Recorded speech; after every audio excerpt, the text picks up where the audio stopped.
Que esse grito nos aparte, ave ou diabo, eu disse parte, torna a noite a tempestade, torna as trevas infernais. Não deixes pena que ateste a mentira que disseste, minha solidão me reste, tira-te de meus umbrais. Tira o vulto de meu peito e a sombra de meus umbrais, disse o corvo, nunca mais.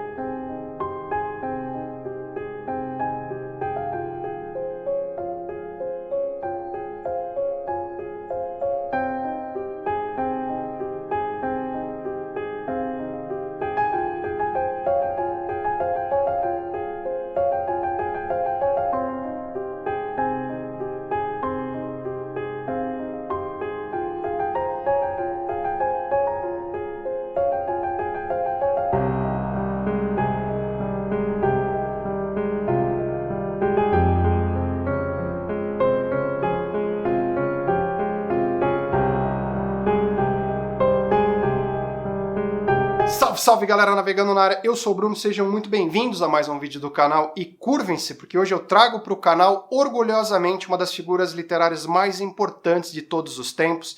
Estou falando do livro Medo Clássico, volume 2, Edgar Allan Poe, trazido ao Brasil pela editora Caveira, Dark Side Books. Antes desse vídeo começar, eu reconheço humildemente que eu nunca conseguiria fazer uma resenha à altura de Poe. É humanamente impossível eu produzir um material que chegue, que expresse a sua grandeza, a sua genialidade e a sua importância na literatura através dos tempos. Sofrido, triste, deprimido, porém ambicioso e resiliente, Edgar Allan Poe foi um gênio que nunca conseguiu obter em vida o êxito que desfrutou após a sua morte, sendo um cara publicado, um cara reverenciado, um cara estudado e, acima de tudo, um cara que jamais será esquecido. Influenciou nomes colossais da literatura, exemplo de Arthur Conan Doyle, pai de Sherlock, Agatha Christie, Franz Kafka, Jules Verne, Charles Baudelaire, Richard Matheson, H.P. Lovecraft, Stephen King, enfim, apenas monstros sagrados. Poe era ambicioso, Poe queria ser famoso, queria deixar a sua marca na literatura, queria deixar a sua pegada, o seu legado. Infelizmente só conseguiu isso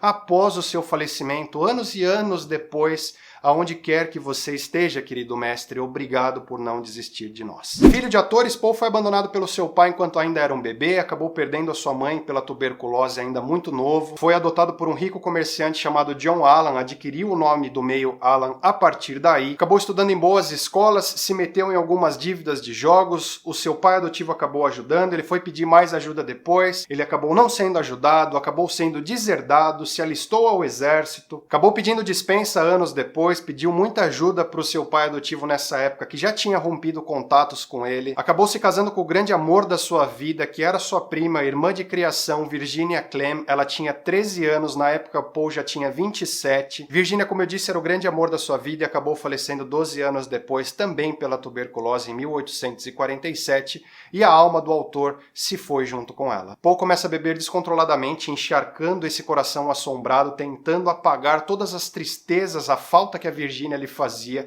e acabou se confidenciando a um amigo uma das passagens mais tristes que eu já li nessa vida. Na morte daquela que era a minha vida, recebi uma nova existência, mas meu Deus, como é melancólica. Poe acabou falecendo de uma forma misteriosa 2 anos após o falecimento de Virginia, em 1849, deixou um legado riquíssimo para a literatura, incluindo o conto O Corvo, de 1845, no qual eu comecei esse vídeo lendo uma parte. É um cara super importante porque deixou uma vasta galeria riquíssima de contos, poemas, foi o precursor da prosa detetivesca, dos contos detetivescos, foi criador de obras, de contos sinistros sobre o grotesco, sobre o bizarro, sobre a psique humana, e ficou famoso porque o tema de todos os seus contos, de toda a sua escrita, sempre permeou a morte ou quase morte. Essa antologia da Dark Side, Medo Clássico, volume 2, reúne 12 contos divididos por 3 temas, 4 contos para cada tema. Além disso, temos 3 poemas poemas dos mais consagrados e a última parte, que é a cereja do bolo, algumas cartas que o próprio autor escreveu para o seu pai adotivo, para alguns editores, para alguns confidentes, para sua tia, que era como se fosse uma mãe de criação, e que acabaram me arrancando lágrimas sofridas na leitura. Nesse camarada aqui a gente também tem 3 materiais que foram reconhecidos pelo próprio autor como um de seus melhores materiais, uma das suas melhores escritas. Poema ele cita Lenore, e entre os contos temos o William Wilson, que é um dos meus favoritos, que está aqui dentro, e também Uma Descida ao Maelstrom. Falando um pouco sobre os contos, eu disse que foram divididos em 3 temas. O primeiro deles foi nomeado O Enigma dos Duplos, e traz Morella, de 1835, William Wilson, de 1839, O Homem da Multidão, de 1840 e O Retrato Oval, de 1842. O Enigma dos Duplos é um tema que mostra um pouco da obsessão doentia dos nossos protagonistas e narradores a respeito de figuras que representam de forma alegórica ou inequívoca duplos imaginativos. Como não vai dar tempo de eu falar de todos eles, galera, eu vou focar no meu preferido de cada tema, e nesse tema aqui eu destaco o conto William Wilson. É um dos mais famosos, um dos mais consagrados do Poe, e recentemente influenciou um livro que fez muito sucesso por parte do Stephen King. Estou falando do livro Outsider, de 2018. E o próprio King admitiu em uma entrevista que o William Wilson foi a sua maior base de inspiração. Se você ainda não leu Outsider e tem curiosidade, eu vou deixar o link de resenha aqui na descrição desse vídeo e os cardzinhos lá em cima, beleza? No William Wilson, segundo estudiosos, tem um quê autobiográfico. A gente conhece um narrador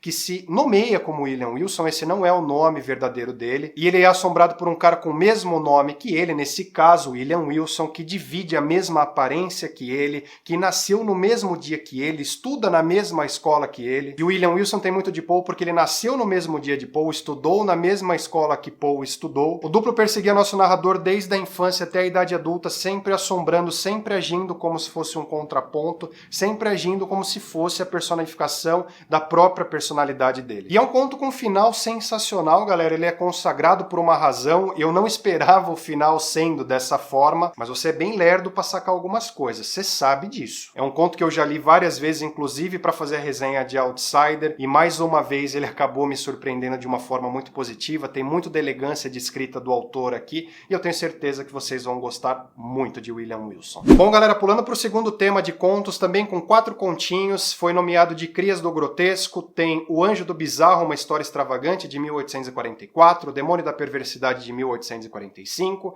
Breve Colóquio com uma Múmia, de 1845 também, e Hop Frog, ou Os 8 Orangotangos Acorrentados, de 1849. E esse tema levou esse nome de Crias do Grotesco porque aqui somos convidados a conhecer algumas crias, algumas obras grotescas e bizarras que o autor imaginou ao longo dos anos. E eu quero falar um pouquinho sobre o meu favorito desse tema aqui, que é O Demônio da Perversidade, de 1845. E ele também tem um quê de autobiográfico. Os estudiosos dizem que é o conto mais autobiográfico de Poe. E os amigos dele diziam que ele mudava muito a sua personalidade com apenas uma taça de vinho. Virava de uma pessoa extremamente doce para um verdadeiro demônio. E ele também foi conhecido por se sabotar a vida inteira, galera. Ele era conhecido como seu próprio inimigo. E aqui em Demônio da Perversidade nós temos uma narrativa, como se fosse um ensaio, onde o próprio narrador explica o que quer dizer o demônio da perversidade. O demônio da perversidade é aquele diabinho que todos nós temos, que faz com que cometamos alguns atos de pequenas maldades, de inveja. Que tal você pegar o dinheiro que você não tem para comprar o livro que você não precisa e não vai ler agora, para ficar junto de vários outros livros que você tem e que ainda não leu? Mas muito mais sério que isso, galera, o conto retrata um pouco sobre a história do nosso narrador,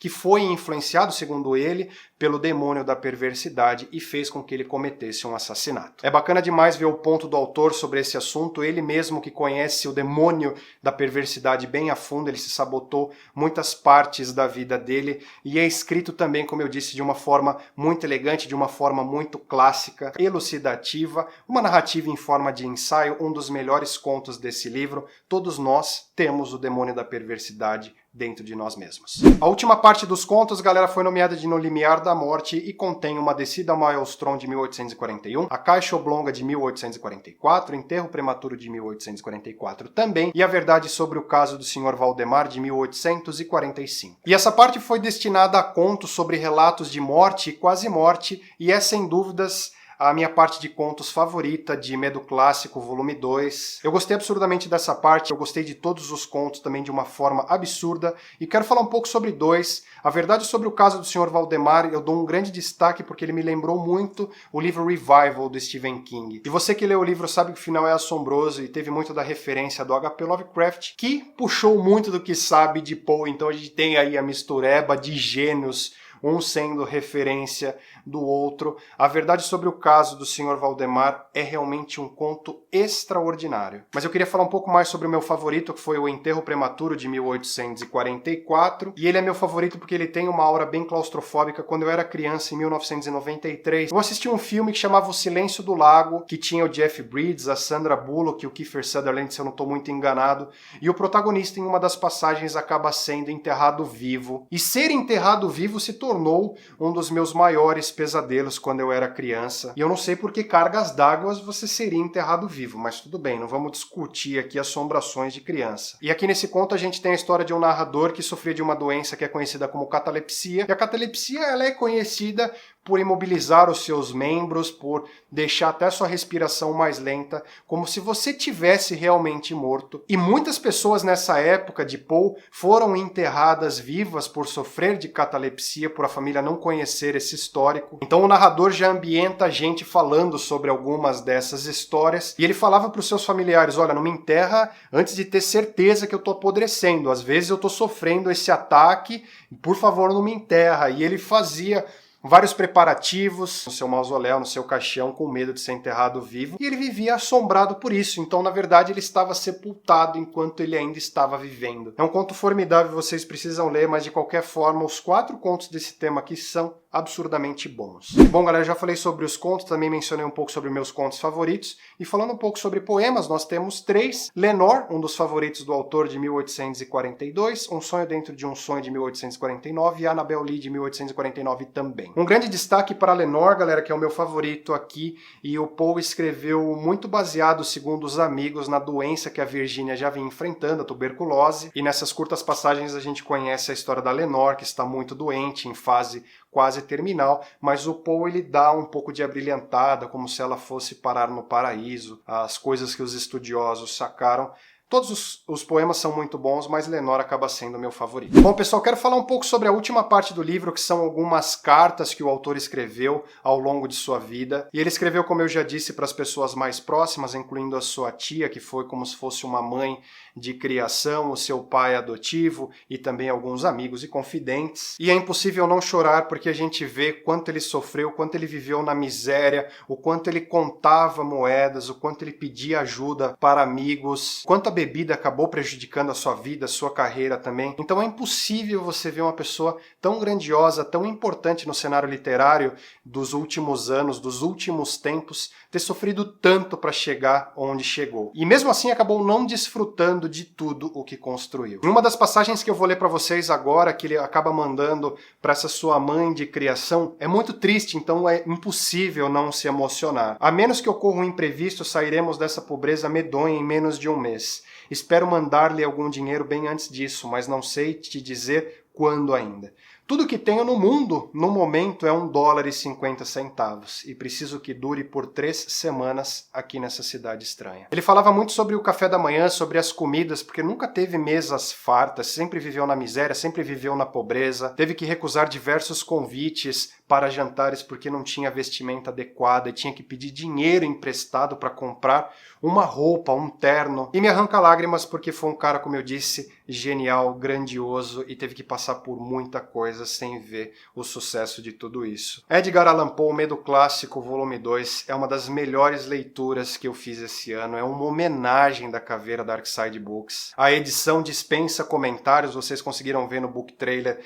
Tem a capa dura com a fita de cetim marca-página. A capa dura em soft touch imita um couro. Temos ilustrações também do Okama Souza. A diagramação está impecável. A separação dos contos em temas. A reunião dessas cartas, a linha do tempo. A edição também traz 2 pôsteres, um no começo e um no final, com o retrato do autor. Uma edição que só a caveira da Arcside Books consegue trazer pra gente, feito de fã para fã. A sua estante nunca será completa sem Medo Clássico volume 1 ou volume 2 nela, ou os dois. Corra atrás e adquira o seu. Uma leitura grandiosa. Poe é um dos maiores nomes da literatura de todos os tempos e viverá eternamente dentro dos nossos corações. E era isso que eu tinha para trazer para vocês hoje, galera. Se vocês gostaram desse vídeo aqui, não esqueça de deixar a curtidinha, amiga, para ajudar na divulgação. Comente nesse vídeo também e se ainda não é inscrito, inscreva-se, ative o sininho e não perca o que vem por aí. Eu vou ficando por aqui, deixo aquele beijo grande, o abraço apertado de sempre e nos vemos no próximo vídeo. Fui!